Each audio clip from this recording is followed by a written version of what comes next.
புறத்து கோதுமை பண்டம், கங்கை நதி புறத்து கோதுமை பண்டம், காவிரி வெற்றிலைக்கு மாறு கொள்வோம்.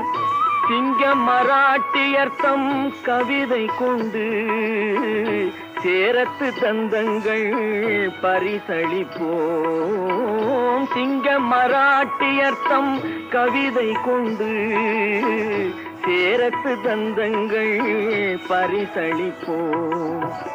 சிந்து நதியின் மிசை நிலவினிலே சேரணன் நாட்டிளம் பெண்களுடனே சுந்தர தெலுங்கினில் பாட்டிசைத்து தோழிகளோட்டி விளையாடி வருவோம்.